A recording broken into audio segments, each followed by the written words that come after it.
бахшида ба ҷашни муқаддаси миллии 32-умин солгарди истиқлоли давлатии ҷумҳурии тоҷикистон дар дораи корҳои ободонӣ дар деҳоте ба номи Мирали Маҳмадалиев ноҳияи Восеъ ҳашари тозагии муҳит баргузор карда шуд. дар деҳаи Тозқала аҳли коллективи омӯзгорон ва шогирдони ин муассисаи таълимӣ ташаббускорони ин ҳашари дастаҷамона дар деҳот гардиданд. бо кӯмаки ҳашарчиён дар гирду атрофи муассисаи таълимӣ корҳои поккорӣ анҷом дода шуданд. дар як вақт иштирокчиёни ин чорабинӣ бехи ниёлҳои саҳни ҳавлии мактабро нарм карданд. кормандони қисми хуҷагӣ бошанд дарахтонро сафед намуданд. имрӯз зиёда аз 600 нафар хонанда дар муассиса бахшида ба аксияи тозагӣ ва корҳои ободонӣ саҳми худ гузошта истоданд ва ба ғайр аз ин дар деҳаи Тозқала мардум ба ҳашари дастаҷамона баромада ҳама бо як дили соф бо як нияти нек ҷашни истиқлолиятро пешвоз гирифта истоданд. тавре мушоҳида намудем майдони заминҳои назди ҳавлигии ин муассисаи таълимӣ ки зиёда аз 1 гектару 70 сотих заминро ташкил додааст самаранок истифода карда шуданд. аз дохили саҳни ҳавлии муассиса тавассути ин ҷӯйбор ки оби дарёи Сурхоб ҷорӣ мегардад дар истифодаи заминҳои корами назди муассиса маъмурияти мактаб оқилона истифода кардааст. моҳи сентябр дар кишти тирамоҳӣ дар заминҳо маҳсулоти сабзавотӣ киш карда шуданд. тибқи иттилои роҳбарият аз ҳамин заминҳо соли гузашта ба қадри 5000 тонна ҳосили турб ва сабзӣ ҷамъоварӣ шуданд. саҳни ҳавлии муассиса бо табиати рангин баъди ба тартибдарорӣ ниёлҳои гулҳо симои он боз ҳам ҳусни зеботар пайдо кардааст.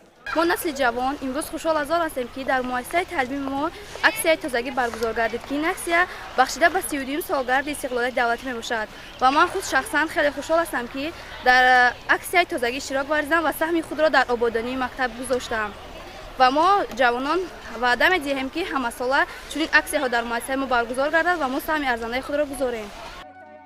баъди анҷоми корҳои дохили мактабӣ хонандагон ба сокинони деҳаи Тозқала ҳамроҳ шуда дар тоза намудани деворҳои хонаҳои истиқоматӣ ва роҳҳои маҳаллӣ саҳми арзанда гузоштанд.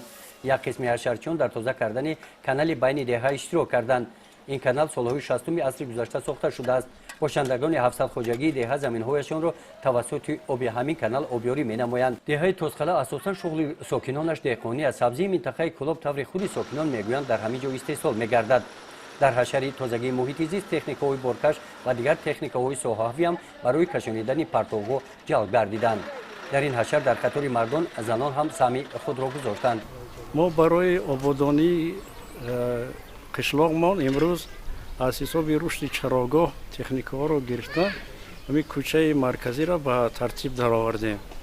дар ин маҳаллаи дар ин ҳашари умумӣ халқи деҳа ҳам иштирок карданд. аз он ҷумла мактаби муассисаи миёнаи рақами 15 саҳм гузоштанд. мо то санатория насиб бошад ҳама ду тарафи кӯчаро ба тартиб медароем. мо аз ҳукумати ноҳия аз ҷумҳурӣ беҳад миннатдорем ки дар ҳамин ташкилӣ моро дастгирӣ карданд. тавре дар ҷамоати деҳоти ба номи Мирали Маҳмадалиев иттилоъ доданд.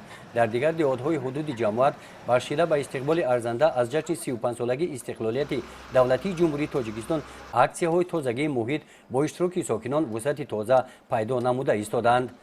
гузориши Хоҷа Назриев, Худойназар Зуҳуров аз ноҳияи Восеъ барои барномаи иттилоъотии Навид.